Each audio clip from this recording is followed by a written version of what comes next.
everyone, and welcome to SmashBoxxTV's podcast number 8. I'm your host, Terry Miller, the Disc Golf Guy, joined by Jonny Festivus V. Festivus? For the rest New of Year. us. Happy New Year, and just another 24, 26, 27 hours, depending on where you're listening to this. I mean, you could be listening to this as the ball drops, and Wait, if so, I'm confused.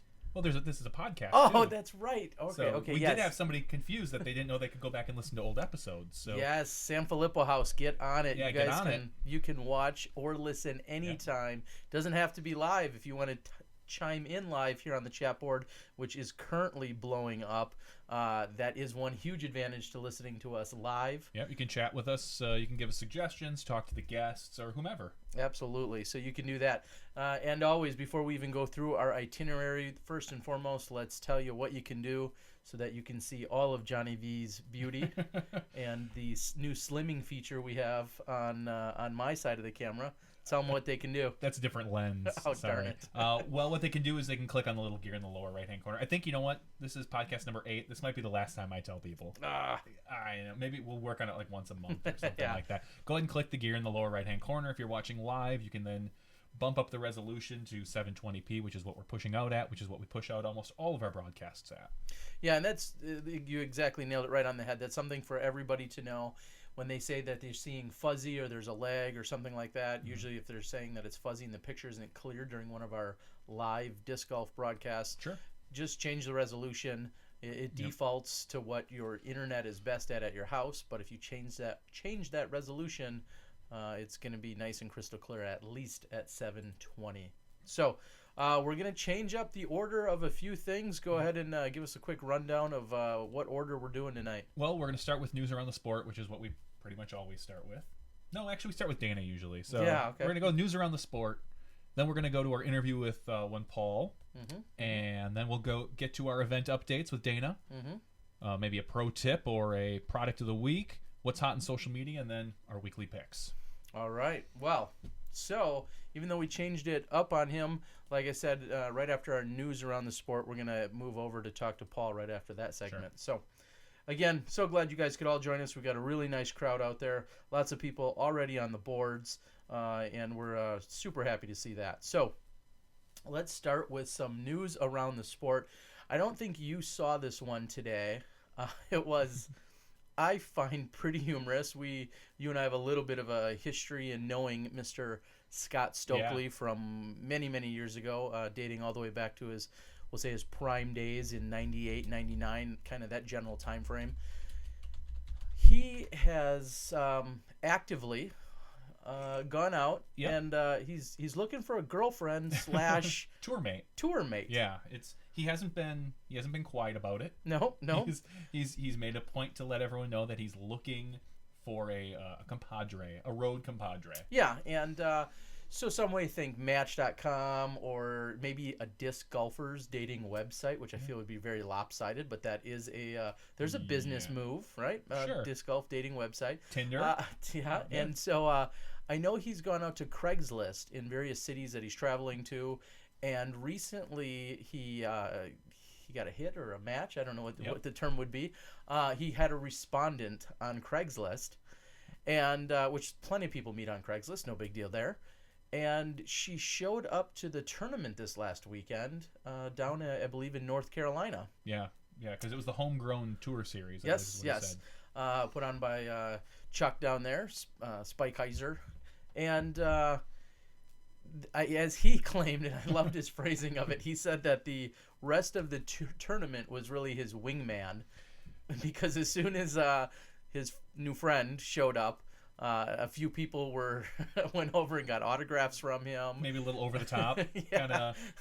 Well, I mean, if you want to put on a good first impression and be impressive to someone, signing autographs, the second they walk up is certainly one way to go about it. So pretty funny that so that happened, and from there some people were cheering him on from other cards, and he got lots of encouragement, and this lady friend seemingly was very impressed However, he said there was no official connection there. No love connection. No Chuck Woolery. No. No. 2-2. We'll be back in 2-2.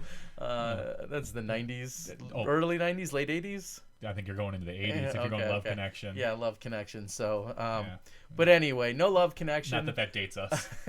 But very, very cool story to hear that, if you want to impress your girlfriend or a lady friend, a potential suitor, just bring them to a tournament and have people applaud for you and ask for autographs. Is that going to work for someone, let's say, I'm married, but someone maybe 950 caliber, who's not necessarily on the top card, who's not necessarily making those great shots? They may not know any different if they're True. not an avid disc golfer, and if you get enough of your buddies to applaud and cheer for you and ask for autographs. Was it really good to hit that tree? It's the one you want to hit? Yeah, that's right, honey. So, very, very funny story that Mr. Stokely put out there. So I would say that's some news around the sport. Scott, of course, we wish you the best of luck in finding a travel mate and possible companion there. I'm going to give you a couple other updates and news from around the sport. And they're going to sound a lot like tournament plugs because they pretty much are. And I'm totally fine with that, and I hope you are as well. I discussed last week talking about Matt Seary and all the amazing things. Him and he's with Heiserbaum, or he owns Heiserbaum, as well as working with Millennium and lots of other sponsors. And he's putting on an A-tier in April. It's April 11th and 12th. Yeah. And it's called the Nick Hyde Memorial, and he's going to be opening registration on January 1st, which I think probably a lot of tournaments will probably do. And he's going to stagger that registration. We talked about the memorial and your top players and so on and so forth. So he's going to stagger the registration to give some of the top pros an opportunity to get in first. And I know that he's shooting for a goal of around $10,000 added cash for this A-tier tournament. And I know he's already more than 4,500 added. Wow. So very impressive.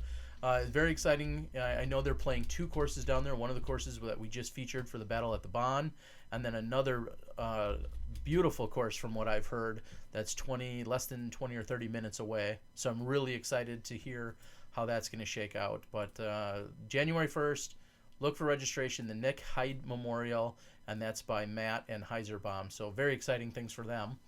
And also talking about the FASA presents the Illinois Championships, and those are the Illinois Amateur Championships. Yes. And Johnny Harrison over at Plastic Addicts, working with Nate from Ledgestone, another big supporter of the show. He's going to be opening up registration. I think you're going to find that on actually my website, iregisteredonline.com. You'll see that in a few weeks. And again, another huge event that they're going to be putting on.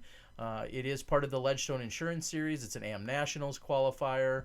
They're going to be playing Northwoods, Medigo, McNaughton, and then followed by a final 9 at Sunset Hills private course. So look for all of that. Very exciting as well. Ironically enough, going on the exact same weekend. So those two big events in April going on the exact same weekend. One is an amateur-based event, and the other one being a huge A-tier for AMs and pros down in Texas. So depending on what part of the country you're in, those are two events that I will be endorsing. Sure. And may see some coverage from at least one of them. Good.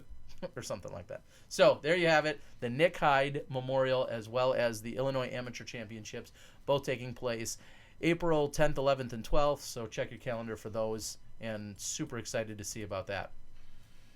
So, any other news, big news around the sport? I mean, we'll get into social media later. I've got some funny follow-ups and updates there. Funnier than the Stokely one? There's right some interesting things that we've seen out there. So if we don't have anything else from around, I say we move over to Paul Ulibarri. Give our guest a call. All right, let's do that. So we're going to go ahead and dial up Paul Ulibarri. All right, let's see here. And while we're doing that, please go out and share the link and let everyone know that we are live and that they can interact with us and possibly Paul here. Assuming that Paul is ready to go. Ready, yeah. We are much earlier actually than normal because we pushed around our schedule. So Paul is not quite answering yet. So let's see. Awkward. We haven't had a guest not answer yet. So who does the DG guy's hair? Brady. That's all me, buddy. We missed you. Thanks for coming to my tournament this weekend. I do my hair. Thank you. But I had to get a haircut. Tom McManus had earlier said it looked like I may have run through my head or hair through a blender. So I got a haircut. But thank you so much for the concern out there, everyone. All right. Well, if you're in contact with Paul, reach out to him. Let him know that we're trying to give him a call. He hopefully knows. Yeah, we talked to him a little beforehand. We are getting to him a little earlier, like I said, because we shuffled some things around. We've got we're going to go into the year-end, more of kind of a year-end review about the current 2014 season. So looks like we okay. So should we just move on to? Sure. That's fine. Yeah, fine. We Paul. can flow like that. Yeah, no. Do we want to move on to social media stuff? Sure, we can talk about some social media stuff. All right, like I said, it kind of segued anyway, so we'll do that, and then we'll catch up with Paul. Yeah, once he answers, we'll be good to go. We'll see. I've got him calling, so we're good. Well, one of the, we'll say, interesting stories that some of you came across on social media, I have to take onus to it for sure. On Saturday night, while I was waiting for a tournament and some people to come in and get their scores in, on Saturday night, I had seen a video that a gentleman from Texas, where I just visited, a gentleman from Texas was calling out the world champ, Paul McBeth. Oh, yeah. And he was very excitable about a lot of different things going on in disc golf. It was a little bit hard to tell just how serious he was, or if it was a joke, or if he was just super excited about the 2015 season. And then from there, it kind of snowballed, I guess we would say, and it got a little out of control. And then there were insults hurled and so on and so forth. So for what it's worth, I'd like to personally give an update. I have spoken with Jack, J-A-C, as he has called himself in the video. I have spoken to him a little bit. I've also had a few of his friends and other people reach out to me. It sounds like Jack is maybe struggling with a few things, and so on a lighter note, we'll just say simmer down. Simmer down. Everybody could simmer down just a little bit. Sounds like Jack is struggling with a few things, and I wanted to bring it up here because, again, I felt partially responsible. Yeah, I did see a couple posts. I didn't know where it originated and whatnot. So yeah, no, super nice guy, and it just sounds like he needs the love and support from a few disc golf friends. And I know it has kind of blown up on the Facebook, as they call it, and that, again, I feel like is partly my fault. But I didn't know any better, of course. And you have a tendency to sometimes push some buttons on Facebook. Come on. Throw out a question that's, maybe loaded, maybe not. Okay, it's fun. Here I was really just kind of going along with what I had seen, and I thought it was all in good fun. And so love and support out there to Jack and everyone else that may be related to him or knows him down there in the Texas area. So I wanted to say that. I wanted to get that off my chest. Another hot topic, actually, though, in social media just happened really yesterday or the day before. I believe it was yesterday. Jussi Maresma from Finland and also owner of Discmania Discs, he posed a question talking about the extensive payout that we're going to see at the Ledgestone Insurance Open. And he was just using Ledgestone as an example. Yeah. Obviously, Worlds, USDGC, Memorial, a lot of these events, the Maple Hill Open, have a really big payout. And he was just, I guess if I had to paraphrase, I feel like he was asking if putting that money into the payout was the best way to really grow the sport.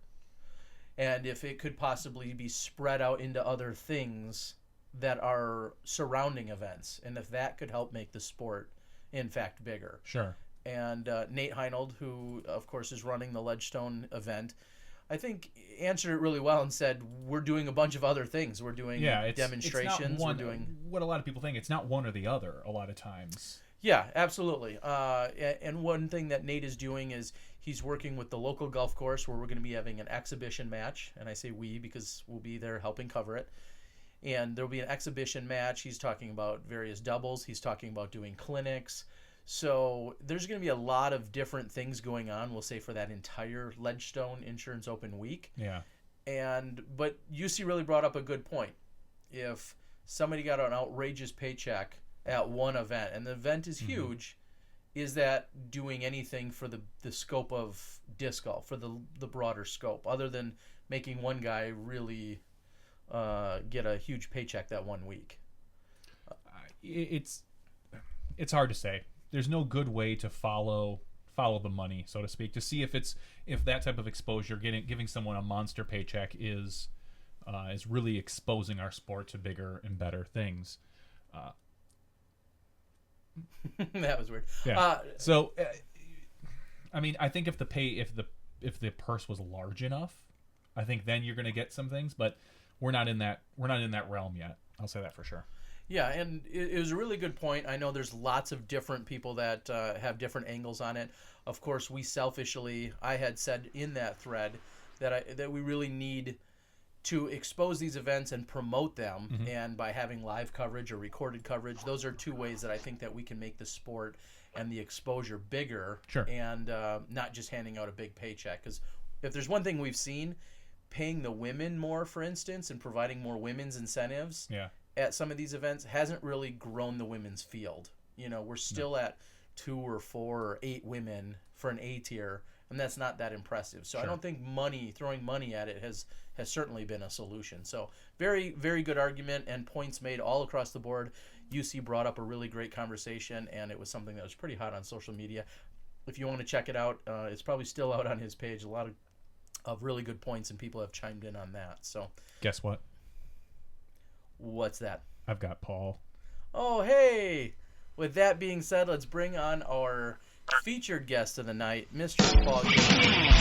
Paul, how you doing tonight, buddy? I'm going to take a little bit of blame for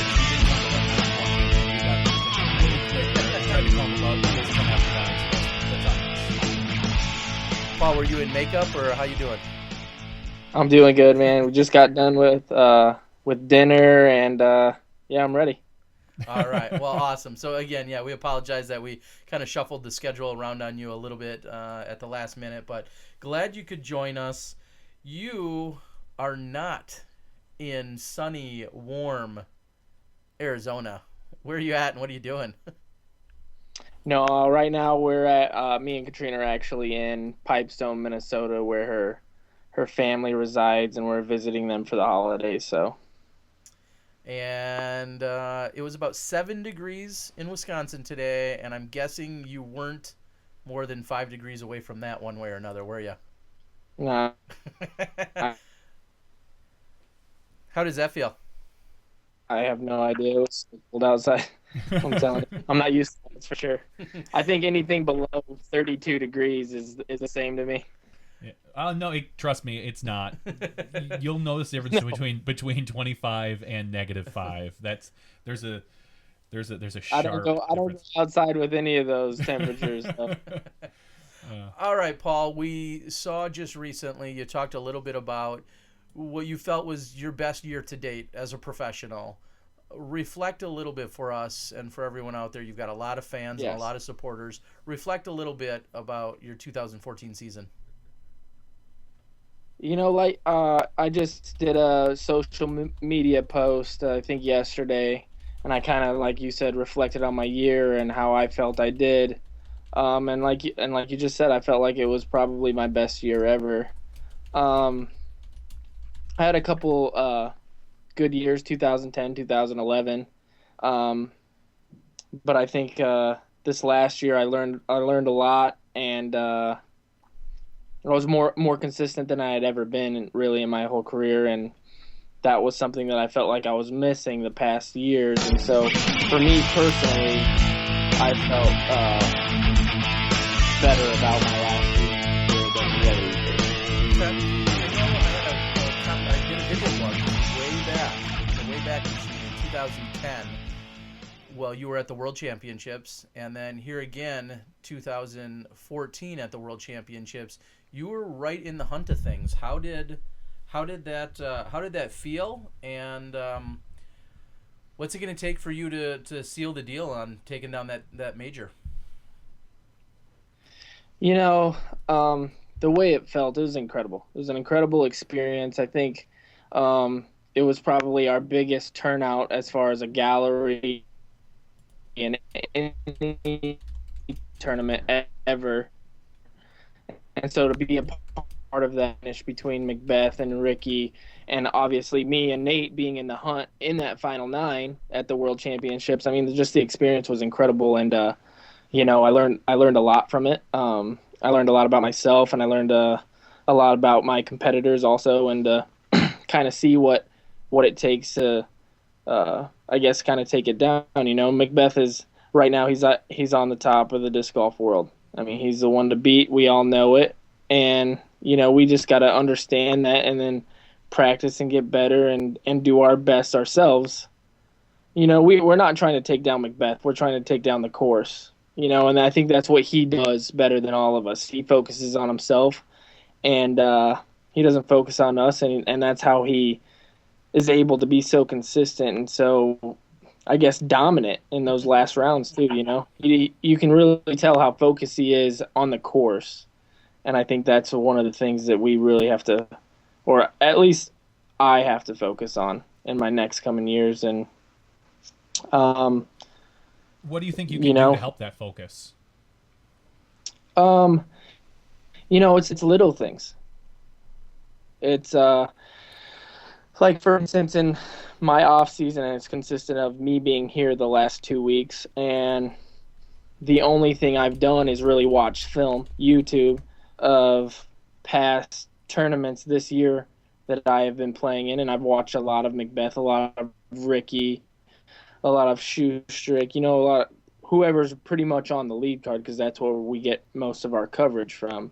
And I'm trying to get better at studying film, because I think that's something that maybe a lot of professional disc golfers lack. As we study film, I feel like, to learn how to play, right? When we're starting out, I hear a lot of people being like, yeah, I watch a lot of YouTube of the best. But I'm trying to take it to a different level and watch film to get better, and that's, I don't know, it's like a new I guess, angle that I'm going with. Now, you're kind of notorious for, I'll say, well, a couple things. One, your long distance putting with your step putt. I think I've seen 100 people mimic that in the past 2 years. But you're also kind of notorious for changing up your putt. You never seem like you're quite happy with it. It seems like every year I see an Uli post saying, "Oh gosh, my putt. I need to work on it. Are we going to see that, or are you kind of got into a rhythm, a groove that you're happy with now?" I'm never going to be happy, I don't think, with my form or my putt. I'm always going to be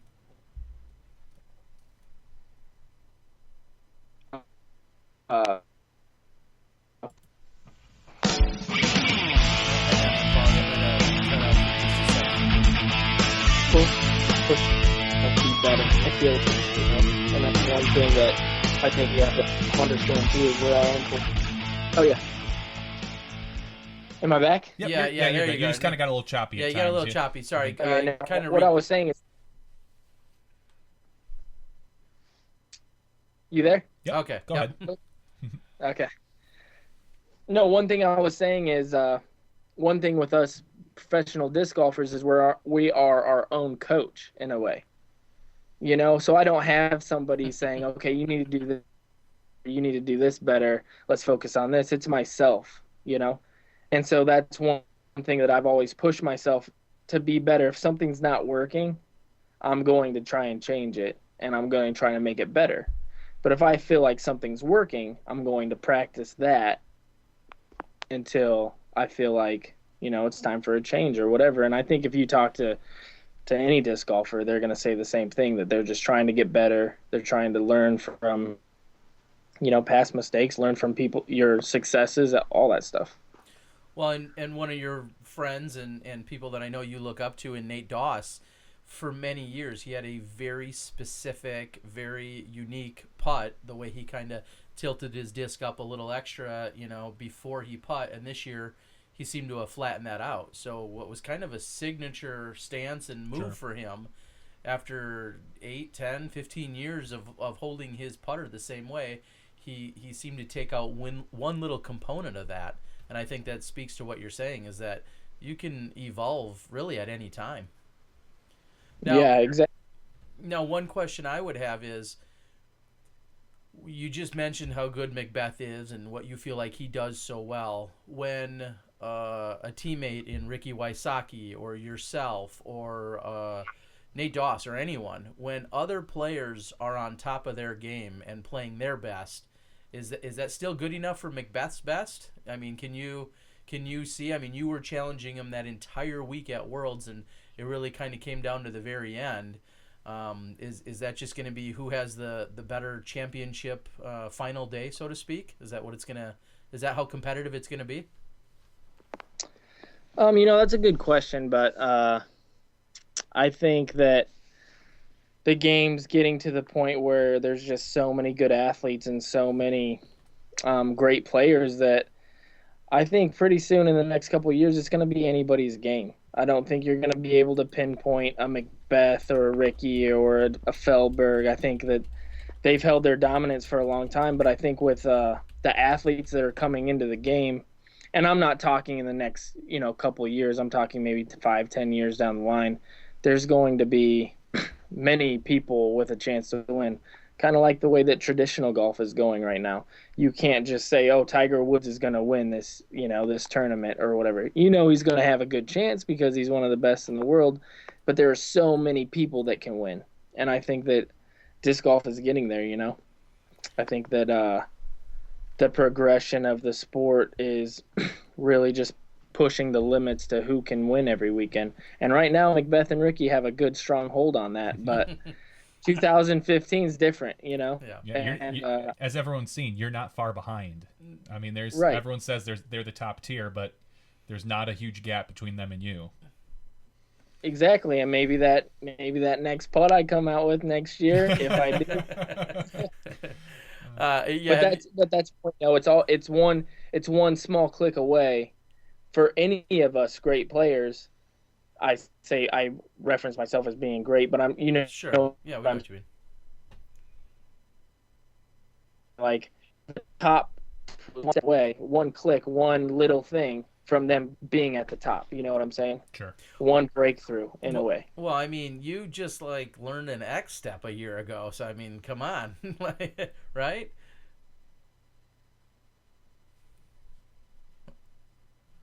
Well, I think I offended him. He's my complete form has changed over the last year.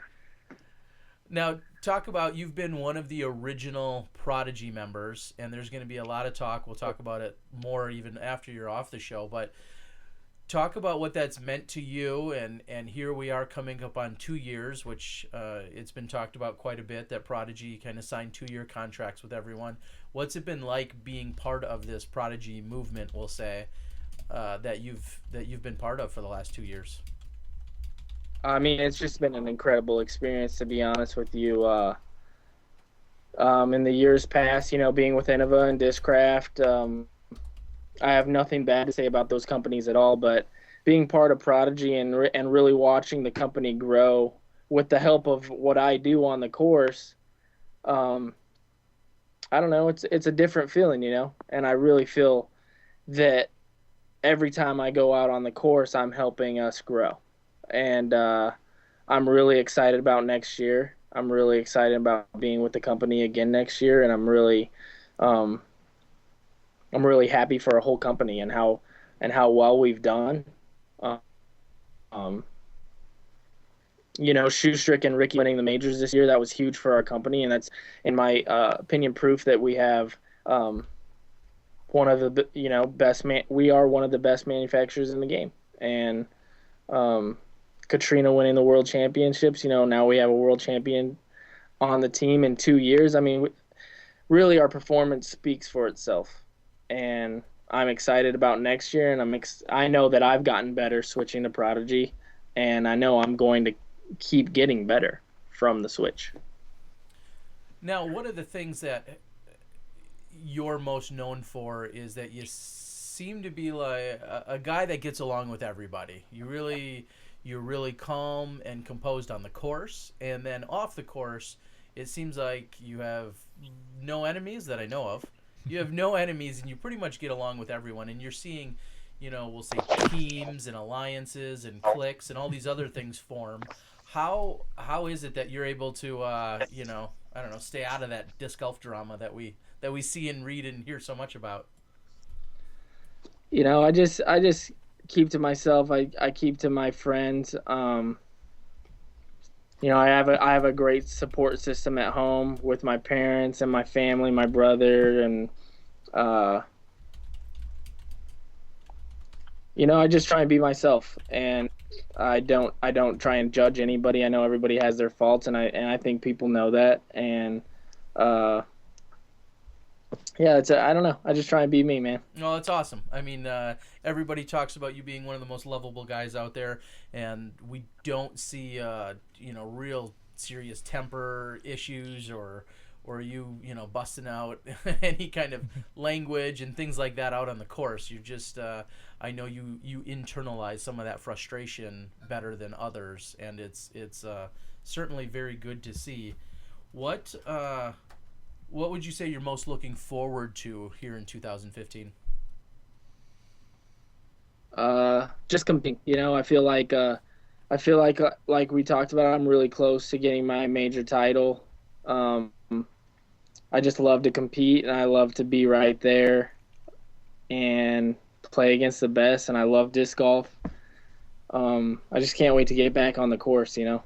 Memorial's coming up soon. That's always just a great start to my season. That's my home courses, and I love to see all the best in the world come, you know, to my home and compete. So I'm just really excited to do that. Well, that brings us into a nice segue as far as the Memorial goes. This year they announced a third course, Fiesta Lake. Is that right? Fiesta Lake. Yeah, give us a quick review of the course, because most people probably haven't seen it. If they go down there, most people just sit and play the two Memorial courses, and maybe you've got a little leg up here. Yeah, no, it's like a hidden little gem that we have in Phoenix, and I don't know exactly what layout they're going to use for the Memorial. I can't give away, you know, their secrets, but I do know that the property is, in my opinion, the best course that we have in Phoenix. So the piece of land that we have there is hands down what I feel like, used properly, is one of the best pieces of land in the country, much less just, you know, Arizona. It's a mix between Fountain Hills with huge manicured fairways. So if you could think about that, I mean,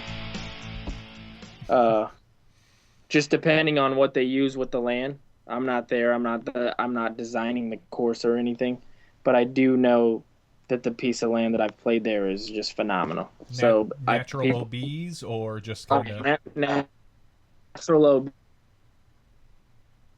water. There's water, manicured fairways. There's elevation. I mean, anything that you could ask for, this piece of land has it. It's really nice. Well, that's pretty cool. I know that there was some debate about that third course getting added and then more people getting in. Tell us a little bit about your, specifically about your touring plans. Is you and Kat, anyone else? And does the Memorial kick things off for you guys? What's your plans? I mean, she's got to be tired after winning like 31 tournaments this year. Right. I don't really... I haven't really checked out the tour schedule as much. I've looked through it. You know, I look through it probably every day. I got really not a lot to do around here, but Memorial starts it off, and then I believe there's a couple 8 tiers in Florida that we might go catch. I don't think that the entire tour schedule is up yet. Okay. And so it's really hard for me to tell you guys exactly what we're going to do. Obviously, we're going to hit up all the national tours and most of the majors. So you can expect to see us at those for sure. But, yeah, me and Katrina, and then Drew Gibson was a great traveling partner of ours last year. Did he pay you to say that? What's that? Did Drew pay you to say that? Come on. No, we really enjoy Drew, man. He's a good kid. Yeah, he is. And we have another good friend, Richard Kielander from Sweden, and we usually do quite a bit of traveling with him. Jeremy Coling, one of my best friends, and just a great competitor, and I always like staying with him. So just probably my main. Okay. Well, You guys there? Yeah, we're here. We're here. It gets a little choppy occasionally, it gets but a little choppy, we'll fight through it. We appreciate everyone that's chiming in and giving us feedback as to what's happening and what they can hear and what they can't. So we're working on a few of those things to do our best. Before we cut you loose, we definitely would like to have you recognize any sponsors, supporters. I mean, we know that your mother and your brother seem to tune into SmashBoxx every opportunity if there's even a chance of you or Kat being on. So we appreciate them being supporters. But go ahead and give any shout-outs to sponsors or supporters that you have and that have been helping you out along the way. Yeah, just my parents, my mother, Patricia Perman. She's my number one fan, and couldn't do this without her. She's awesome, and my family back home. I miss this year being in Arizona for the holidays, so I miss you guys, and obviously Katrina for being the love of my life and just my best supporter, also being my tour partner and just a tremendous person in my life. My sponsors, of course, Prodigy Disc Golf, Crush Clothes. Shout out to Robbie Bratton. Miss you, buddy. Hope everything's going good. Do Squad, Brady Hanna. Hope you're listening, man. Miss you. See you next year. Spinners on the Green back home. Everybody in Arizona who tuned in. Just really, really appreciate the support. Alrighty. Well, with that being said, Johnny, I know we're both excited to see Paul come Memorial Time in 2015, and we've got some plans that I hopefully will involve Paul. Yeah, absolutely. Maybe some more battles, perhaps. And yeah. Some other fun exhibitions and other things, and maybe even a few how-tos and some tips from the putting changer upper style guy and a new X-stepper. So, with that being said, for Paul, we appreciate you joining us here on the show tonight, and thank you to everyone that hung in there. We're going to catch up with DanaMite in just a few minutes. So, take care, Paul. Have a great night. Love to the entire family, and say hello to Katrina. And we'll hopefully catch you guys sometime in the next few weeks. Hey, thanks, guys. Thanks for having me tonight, and thank you to everybody who tuned in, and can't wait to see you guys at the Memorial. All right, pal. Take care. Have a great night. Thanks, bud. Alrighty. Well, Johnny V, with that being said, Paul is a fan favorite out there, as so many of you know, and of course, tons of people logged in. Eric McCabe had even said on the board at one point that Paul is one of his favorite people to play with. Saw that, I know yeah. Steve Rico has said the same thing. It was one of the reasons he was in our original battle at Blue Lake, where we had that exhibition match just before Pro Worlds last year. So, super awesome guy, and you think he feels inadequate when his girlfriend's pulling down 31 wins a year and he doesn't? I don't think so. Okay, probably not. No. No, she of course had an amazing year. Paul had a really good year in a very, very competitive field every single weekend. So thanks for joining us. All right. With that being said, again, everyone out on the board, we do appreciate it. We are going to check in with our favorite full-haired friend in DanaMite Dana Vicich, and we'll get some news and updates from this last weekend, and maybe even a little 2014 review.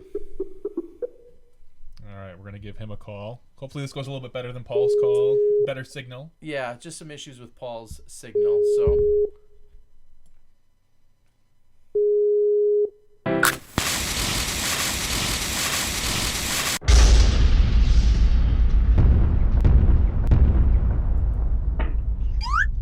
Boom goes the DanaMite.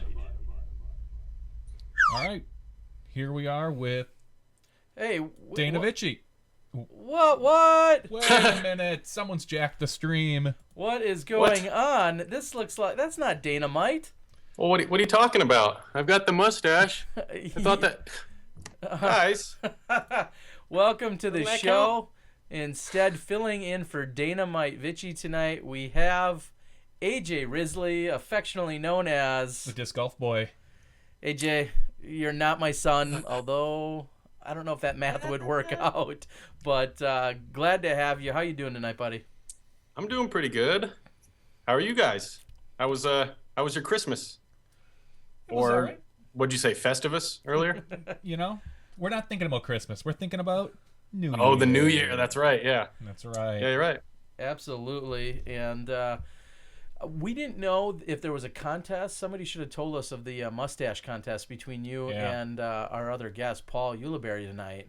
Yeah, I think AJ's winning. Or or losing, losing depending on how you look at it. Ouch. I don't know. It depends. It depends on how we're judging this mustache contest. I mean, Paul's probably been growing his for like 2 days. I've been growing mine since the first or second week in November. So since you hit puberty, basically. Yeah, pretty much. Yeah. Commitment? Does that count for anything? I don't know. All right. Well, with that being said, you are filling in for Dana tonight. We do appreciate it, of course. Dana had a concert. I don't know if he was going to see Journey. I don't know. Probably Whitesnake, Probably, Journey, someone like that. But he had a Weren't we concert talking about tonight. Winger? Yeah, earlier? Winger, exactly. Oh, geez. It's a good one. Yeah. It's a good one. So, AJ, we hear that you have stepped up and done some pretty serious homework. What do you got on the agenda for us? Yeah, I did. I mean, it was a pretty big week filling in for Dana. There were 8 events around the world, 8 sanctioned events this weekend. Okay. So, I mean, yeah, that's a lot to cover. I think it looks like Barry Schultz got a win out in North Carolina. Mike Rayleigh at the last chance for points up there in Michigan.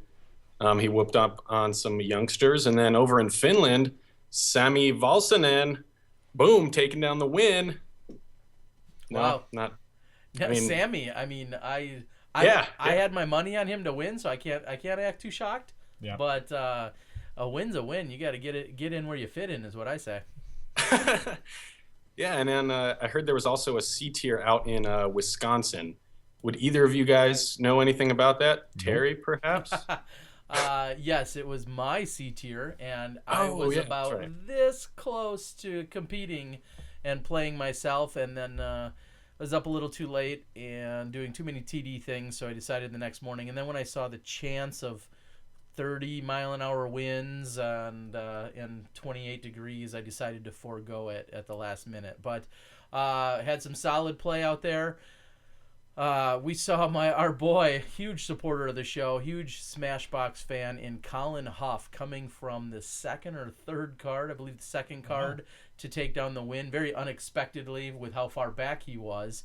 And congrats to Colin. Again, huge supporter of the show. He's helped out with some of the backpack and some of the other duties that are related to the show. Barrett White won. Actually, Barrett White, a 2-time Masters World Champion, women's Masters World Champion, instead of going uncontested in pro women, she played Advanced Masters and then whooped up on the 2 Advanced Master men that were in the division. So that was very cool to see. And somehow our boy, Scotty Tuhati, nor Chris Herron could get it done. And in fact, an amateur won on the pro side. So pretty crazy stuff happening in Wisconsin. And that was the last event of the year obviously for us and for me. And I'm already planning another C tier that takes place in about 2 or 3 weeks. So got to stay busy where we can up here. I guess so. Yeah, I know. I feel bad for you guys, though. It was getting pretty cold down here in SoCal. Yeah. What? It was getting like 50 degrees. Oh, jeepers. That's crazy. Did you have to put on a windbreaker? Yeah, look at me. I'm wearing a sweater, and I've got another sweater underneath. That's 2 sweaters. It's ridiculous. Wow. And yet you're still winning the ugly sweater contest with this. Maybe not. It's fine. I think my mom and my sister thought it was champagne glasses, but I think they're canoe paddles. Oh, okay. Well, Sorry. Yeah, I was too busy doing research. I couldn't figure out a way to connect it to disc golf. That's for the trivia later in the after show. Yeah. Ah, yes. Yes, the first person to comment with what the heck is on my sweater gets one of your eyebrows. Wins. Oh no, yeah. Or add $5 for shipping. What somebody could do Oh my gosh. Sorry, AJ. You're our first, fresh correspondent we've had in a while. We got to give you a hard time. Right. I was thinking if you took a canoe paddle off the shirt and put some fresh wax on that, and then slapped that on your mustache, and then ripped it all off at once, maybe that would be a way to. That's a long way to go for a joke. Okay, it was. All right, AJ. What else you got? What for else? us? Come on, bring it on. Okay, so I took it upon myself to come up with some year-end awards and recognition for nice accomplishments throughout the year. Are these the AJs? What are these called?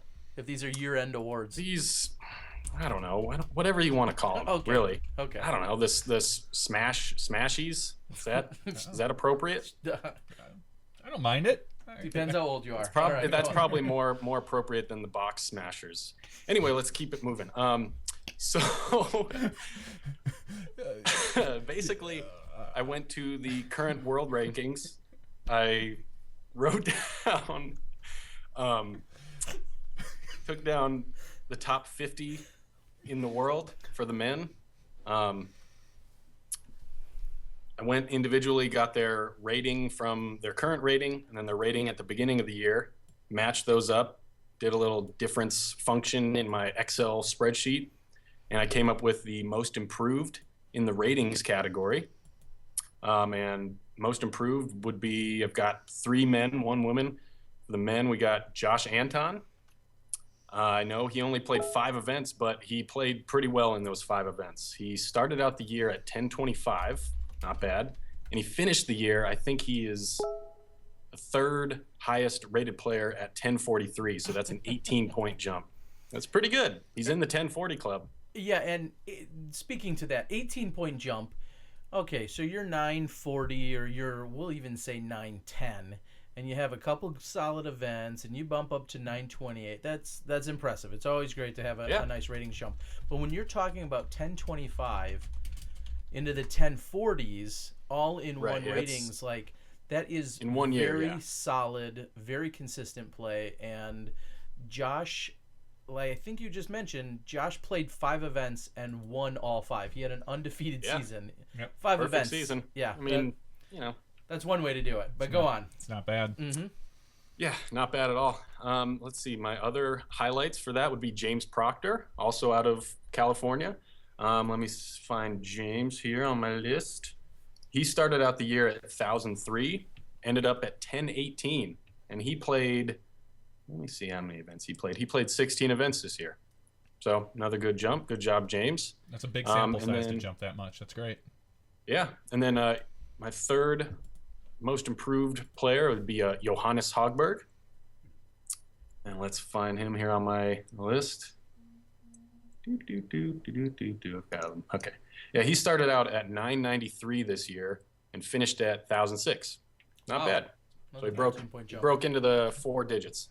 So, I mean, keep in mind that all these players that I mentioned are top 50 in the world rankings. So I think that means that their player rating has to be above 1,000. Wow. I'm sure there's plenty of other players that anybody watching could nominate for most improved. Go ahead and fill up the comments section with some most improved players. In the women's side, one of my favorites and a teammate, Owen Scoggins. She gets the most improved. I think she probably would get the most improved overall for all the women. Now, we featured her on the San Diego event, correct? Yes, she was with Am World's champion Vanessa Van Dyken. Yep. And Owen has kind of out. If you're not from the West Coast, you may not have seen or known her name before this year. And now, after her performance at the World Championships, and then obviously, like you said, we featured her during the San Diego Open. She has some serious game. And what was her rating swing for the year? She had a 34-point ratings jump from January to December. It's pretty good. She started out at 912. Not bad for an Open women. Anything above 900 is good. Mm-hmm. But she finished, right now she's ranked at 946. Wow. Which I believe is definitely in the top 10 of the women. I mean, it's good enough for 4th place and making it in the final 9 at Worlds. Yeah. Yeah, go ahead. No, I was just going to say that's just incredibly impressive. She came onto the scene. Now she's again out from that area. How long has she been playing? Do you know that much? She's been playing for about, I think, 3 or 4 years, tournaments and all that. And that's about as long as I think I've seen her out here. Maybe a little less, closer to 3 years, but she had a good year last year, and then this year she's just been dominating. I think she played 16 events this year, and she got 8 wins. That's not bad to win every other event you enter. Yeah. I mean, it's no Josh Anton, I'd be fine with that. And 5 for 5, yeah. but no, definitely. Yeah, it's about solid. half as good, but So and then, dare I say, you would say she was owning it? Yes, she was. Yeah, she was. Yes. I'm almost sorry I mentioned that, but go on. Go on. All right, go on. Okay, Your next thing. all We're right. moving on to cash this year. Okay. Yes. And I'll use Own as a segue into the most improved in the cash field. She basically, from this year compared to last year, she pretty much tripled her earnings from a little over $1,200 last year to $3,800 this year. Now, I know that's like when you're talking to Paul Ulibarri, who made $28,000 this year. 38's not that big, but it's definitely big in comparison. She tripled her earnings, and that's why I have her at most improved for cash. Yeah, and for Awesome. someone who doesn't really women's tour field. a lot, it seems like she. Right, exactly, That yeah. is pretty impressive. Yeah, not on tour full time like some of our other top competitors. All right, what else you got? Right, yeah. Also for women, most improved cash, I have Katrina Allen, kind of a no-brainer. Looks like this year she bumped up from $18,000 to $23,000, almost more than a $5,000 swing. That's pretty good. That was the most among any women in the pro women's field. As far as the most improved cash in the male open division, I've got Jonny McRae, kind of a no-brainer when he went on you tour think for the about first time this season, so you can see that's for sure going to be a big jump. Yeah, right. He played 41 events this year, and he also more than doubled his earnings from compared last year to this year. Last year he made almost $12,000. And then this year he made $27,000. So that's $15,000 jump. That's pretty good. That pays for all the gas in that big RV that you drive around. Traveling around all around the country. All right. What else you got here? He had the biggest jump. Also, your previous guest, Paul Ulibarri, had a really big jump. $10,000 swing from last year to this year. And then another notable would be Nate Sexton.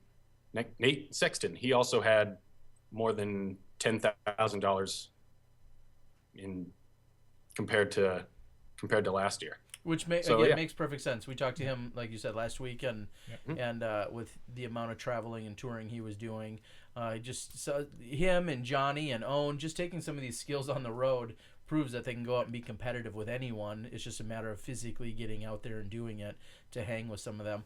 All right, let's kind of gloss over a few of your other big categories that you have here. You talk about highest average of cash per event. Who are a couple of your top players there? Right, that was a pretty exclusive club. There were a few players who made more than $1,000 per event. That would be Paul Macbeth, Ricky Wysocki, Ken Climo made it into that club. Like we said earlier, Josh Anton, he went 5 for 5 this year. 5 events, he made about $5,200. Not bad. And then Kale LaVisca also barely snuck into that club. I think he played 17 events this year and made about $17,000. So it's pretty good. Hats off to those guys. Yeah, when you're averaging, like you said, about $1,000 for throwing some discs around on a weekend. That sounds good. Every time, man. Yeah. And then I have some notables, some big achievements, personal achievements for a lot of players. Ricky Wysocki, he earned the most money on tour this year, over $41,000. That's pretty big, and that makes him the 5th player ever to earn more than $40,000 in 1 year. Wow! And those other players would be Ken Climo, Nico LaCastro, Barry Schultz, I guess, and Paul Macbeth. Okay, so that's good company. It's a nice, it's pretty nice company. Another notable would be Jeremy Colling. He had a really good year. He he earned more than $20,000 for the first time in his career. So good job, Jeremy. That Maple Hill win sure helped out quite a bit. Absolutely. Yeah. Yeah, he had a lot of really good finishes. Katrina Allen, of course, we talked about her a couple times. I think you guys were saying she had like 31 wins, 32, probably out winning another sanctioned event right now. And she was actually the first woman to ever break the $20,000 mark. Oh, that's kind of surprising. So, yeah, I think Valerie Doss, sorry. I think she came close quite a few times. I mean, she had 3 world titles in a row. That's probably put her up there pretty close. But yeah, Katrina Allen, first woman to ever make more than $20,000 in the PDGA circuit. And then my last one would be Josh Childs from Alabama. He broke the personal $10,000 mark this year. So very cool. Congrats to Josh. Well, and as pointed out on the board, I see a lot of discussion going on, and AJ, you know all about this when it comes down to sponsors and other bonuses and initiatives. Of course, we're talking about earnings that you're seeing directly on the PDGA website, pdga.com. You can go out there and check out any player's history as to, you know, previous years, as well as how they did at each and every event this year, every single round that they played. So a lot of these players, especially the most elite ones you just talked about in terms of their finishes, they may have won that on paper, but they have sponsor bonuses, they have other incentives and whatnot. You know, who knows, side bets and scratchers along the way. Very true. On the highway. You know, for instance, I picked up a few quarters and pennies on the course while I was on tour. There's the great story about was it AmWorlds or Worlds this year where some guy won $100,000 on a scratch off, and I think I heard about that. Yeah, that's pretty nice. Months ago, but yeah, I took like $5 off Drew Gibson in Pig. I mean, so he's got to put that in the negative category for sure. You should probably submit that to the PDGA. So yeah, it's cool to see. We see these numbers, and again, like more professional sports or other professional sports, we're seeing that these guys are winning that, but on top of it, they do get some bonuses, and it's great to see. Of course, we don't know all of those numbers, but it's great to see that we're getting to the point with between earnings as well as the bonuses. Some of these players are, dare I say, making a living playing disc golf, and I know that's the dream for a lot of players. And it's not an easy living, and they're still kind of blazing the trail and pioneers in this. But someday it won't be exclusively ramen noodles on the tour for all these players. PB&J, tuna, mayo. Yeah. What was your favorite cheap meal solution on tour when you were out there this year, AJ? I was I don't know, I wouldn't say notorious, but I like to make crescent dogs. That was my favorite thing. Do you guys know what I'm talking about when I say crescent dogs? I'm assuming a crescent roll with a hot dog in it. Yeah, you did it. Yeah, yes. All right, yeah. I'll send you my one in the mail. 5-year-old loves that. Yeah, but I mean it's pretty easy to do. I mean, you just get some hot dogs, Oscar Mayer, whatever you want to do. Get the crescent rolls, the tube. It costs like $1. As long as you're staying at someone's house with an oven and they have cooking pan, Very nice. Go for it. Boom. So and if you did well that past weekend, you could put cheese in your crescent dogs. Wow. Oh, very nice. So Rico had a lot of cheese, you not so much. Yeah. So every week DanaMite gives us a big hug, and we're gonna pass that big hug on to you. What kind of big hug do you got this week? Looking at all these numbers for the year and how much people earned. I know they say money isn't everything, whatever. But my big hug goes out to 3 players who just missed getting into the 5-figure mark as far as yearly earnings go. And by just missed, I mean they made $9,000+ They were really close. First would go to my touring partner, Max Nichols. Sorry, Max. You made $9,800 this year. It's really good for 30 events. It's really good. I'm proud of you, but I got to give you a big hug. You're so close. I know how heavy your heart must be right now. Another guy who came really close, who had a really good year, would be, like you said earlier, Drew Gibson. he made about $9,600. And there's a few events that aren't quite official, so maybe I'll have to take my big hug back. But Drew, big hug. I know you're really trying. I know you're trying to make it in that 5-figure club next year. He might have made it had he beat you at Pig. Yeah, right. A couple more times. Yeah. Or as he would tell you, if he was just a better putter, he would have made it. But that's what he says. I think he's like a world champion putter. I know he's won like the world champion putting league or something or other. I don't know. You can ask. He doesn't have what Terry does. Yeah, speed. No, he does. Yeah, he cannot speed putt. No Anyway. one can speed putt like T-Dog. And then my third big hug goes out to Dana Vicich. Sorry, Dana. I know you. Because he's gave missing me this one week. last week. Yeah, that has something to do with it. One arm's for missing this week. The other arm's for just coming up short on that 5-figure earnings for this year. Sorry, so what is the extra squeeze for then? The extra squeeze is I don't know. It looked like he shaved off his beard. Yeah. So I mean, he might need that extra warmth with that extra squeeze. That could be it. Well, three excellent people that you just mentioned coming up just short of that 10K mark. Awesome people. And any other parting shots that you have for us? One more big hug. Paul Macbeth, sorry. Got to do it to you, but it looks like you failed to record an 1100 rated round. Oh, man. I'm so sorry. And 2014's in the books. Oh, no. 5 points. A 1095 rated round. So close. Wow. I feel your pain, Paul. Oh, I see where this was going. I feel your pain. To let everyone know how AJ threw a... Wait, he did a what? Oh, he threw a 1095 rated round as well. Oh my gosh, I didn't know. Gosh, if only someone could have brought that up. All right. So, en route to his 1095 rated round, tying Paul Macbeth's hottest round of the year, was AJ Risley. We do appreciate you standing in this week.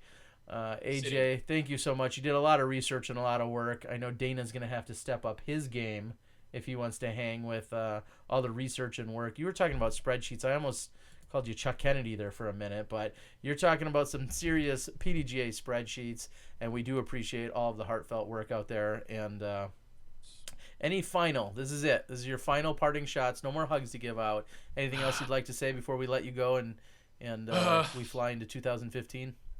Yeah, I guess I should thank my sponsors. My disc golf sponsors. Sure, why not? True Flight Collective out of San Diego. Garrett Tapkin, I know he's on there on the message boards. Thanks, Garrett.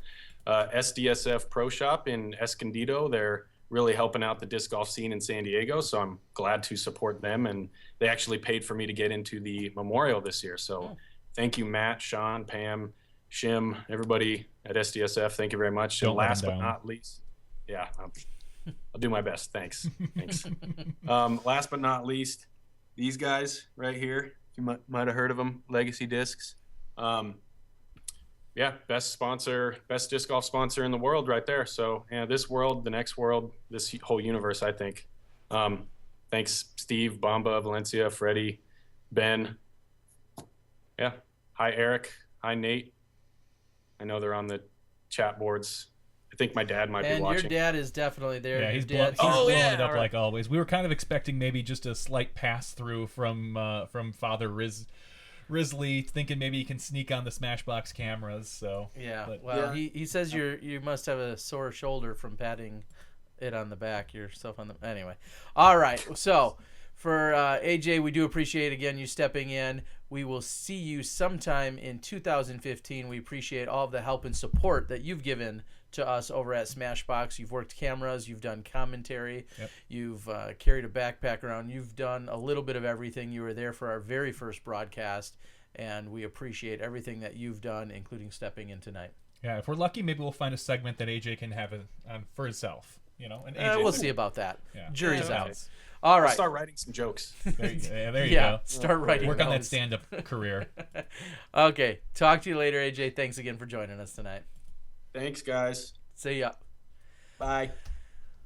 All right, and again, there you have it. AJ, could be his first, could be his last appearance here on the show. I'm not sure. We'll get some audience feedback. We'll find out. Yeah, but nonetheless, we do appreciate it. As we said, lots of work for going out and checking out a lot of those stats. I know he doesn't have the capabilities of just magically typing into a database and spitting out every answer. So he did some serious work to find all of those stats for you guys, and we appreciate it.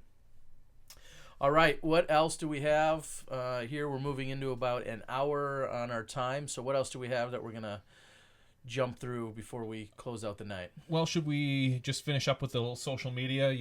We have a note here about a Safari Final 9 with Mr. McCabe, who's on the chat board doing some co-commentating with you. Yeah, when I was down in Texas, again, I know we talked about it last weekend, but I just wanted to announce I finally, after Christmas and everything else, did get the Safari Final 9 posted for the Battle at the Bon.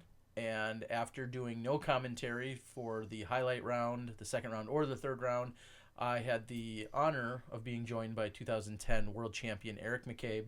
He was down visiting in Texas and came over to the course, just randomly kind of showed up and sprung up, and asked him if he would help commentate the Final 9 with me. He did that. And then Seth Harwood also was available, and he helped me by doing the second camera. So I appreciate it. It is posted. It is out there. I believe it was in the PDGA newsletter as well as on the PDGA front page. So if you want to check it out, some of the very little disc golf footage that's out there new these days, but it's out there and it's available. So thank you to Eric. Thank you to Seth. Thank you to Matt. And, of course, even my host as well, Todd. Thanks for a great weekend down there. So I've got that note, and then I'm going to touch on another real quick note. Okay. And since we don't have a new product segment right now, again this week, what I'm going to go with is a pro tip. And this may or may not apply to portions of the country, but after experiencing what was like a 7-degree day today, sure, it reminded me of one of my favorite pro tips, which is if you know you're going to be playing in cold weather, especially cold weather that involves snow that's either on the ground or is coming down, leave your discs outside as much as possible. And what I mean by that is if you're going to play in a big tournament or a round or whatever it might be, leave your discs outside the house for the night. Don't bring your discs in. I know when I've traveled to a lot of tournaments, over in Michigan or here in Wisconsin, you think, I'm going to bring in my discs. I'm going to make sure they're all nice and warm and ready to go the next day. You really want to do the exact opposite if there's snow on the ground. You want to leave those in the car or somewhere safe outside so that when you throw that disc, the warmth of the disc doesn't stick to the snow that's already on the ground. Sure. And it took a few years to realize this, but once I did and realized if I know, for instance, even if the discs are in my car and I'm going to go play in a winter tournament, put them in your trunk. I put them in my trunk, and then as soon as I get to the course, I take them out of the trunk and I just set them on the ground, set my bag out so it can get as close to the room temperature, as close as the outside temperature as possible. Sure. Right away. So the snow will not stick to your disc. You're going to have a much more enjoyable round because you're not wiping off your disc, a wet disc, every single hole. That's a great tip. Thanks. It only took me like 20 years to not quite that long. I think you told me about that about 10 years ago. Yeah, so it is good. So if you're playing in snow, set your discs out, leave them out there, let your disc get acclimated to the weather, and then the snow will not stick to them. So there's my tip of the day. All right. Our weekly picks.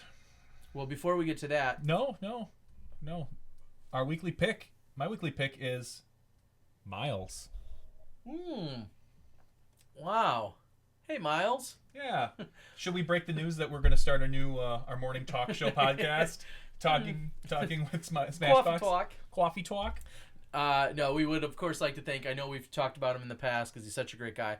Miles Parkhill has been a huge supporter, I should say, of SmashBoxx in general, and helped us out with some sweet SmashBoxx mugs.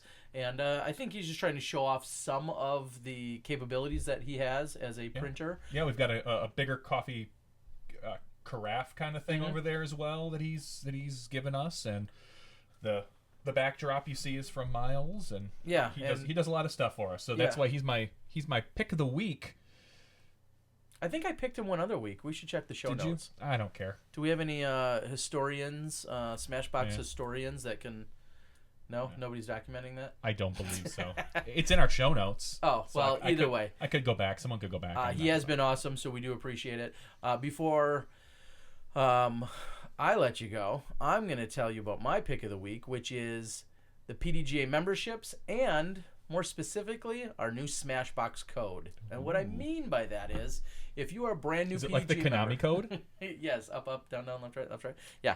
What I mean by that is, if you are a brand new member of the PDGA, or you're looking to become a brand new member of the PDGA, you can actually put in a code, which is SmashBoxxNew20, and that will allow you to get 20% off of your PDGA membership.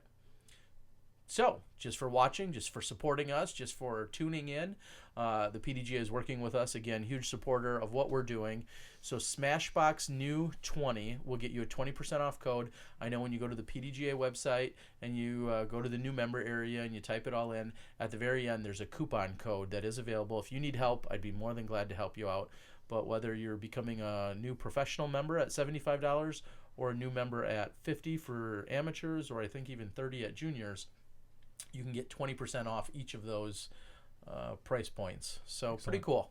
And I know a few people have already taken advantage of that. So they'll know that SmashBoxx sent you if you're signing up to become a new member. And no, that is unfortunately not good if you are a renewing member, pro or amateur or anything like that. That's not good. That code will not work. But new members, it will. So thank you to Sarah Nicholson over at the PDGA helping us out with that for your new memberships. I think I'm going on... I think I'm going to be like a 20-year member this year, or maybe I already am, 20 or 22-year member, something like that. I've got a couple more years to go. I think I signed up in '97, so it's very, very cool. Very, very nice of them. All right. SmashBoxxNew20.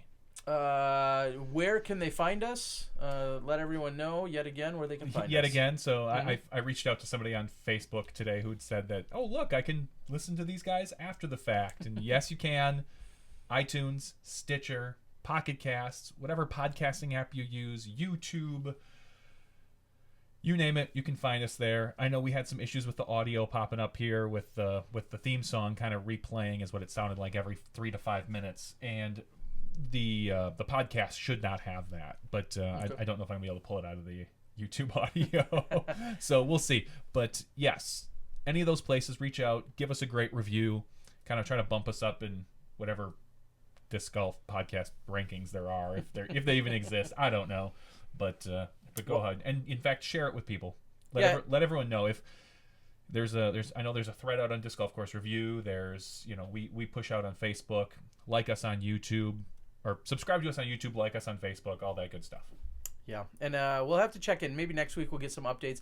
I know there is the Disc Golf Show. I know they're doing podcast roughly once a month. I know Eric McCabe, EMAC, can probably let us know just how often Disc Golf Answer Man, as well as DDTV is coming out. I'm sure he can keep us kind of in tune with those that are coming out. So please go out, like, and support all of those, including ours. And we want you taking in as much action as you can. Especially during these cold winter months. Yeah. And one final exciting announcement is we're going to try to be able to preview our guest every week for the next week to keep you guys up to speed. And with that being said, we have confirmation of our first ever dual guest, as in 2 people coming in, and we're going to have Nate and Valerie Doss joining us on the show next week. Newlyweds from Bend, Oregon, or at least that's where they reside, and we have confirmed that we will have Nate and Valerie on the show next week. So very exciting to announce them and have them on the show. There's technically 7 world championships between the 2 of them. Not bad. That's not a bad household. 3 regular plus a junior. Yeah, something like 7 world championships between the 2 of them. So they might know a thing or two about disc golf. All right. So our final parting shots again. Hope you had a great Christmas. Hope you had a great Hanukkah. Be safe for New Year. Don't do anything stupid. Don't do anything stupid or illegal or, embarrassing's fine, but not stupid or illegal. If you do something embarrassing, post it with a SmashBoxx hashtag. so that we can talk about you on social media. Yeah, we'll talk about you on social media. Give us something to talk about next week. For Johnny V, I'm Terry Miller, the Disc Golf Guy. This has been podcast number 8. We have to thank Paul Ulibarri for joining us tonight, as well as AJ Risley. Looking forward to Nate and Val next week when they join us and step inside the Smash Box.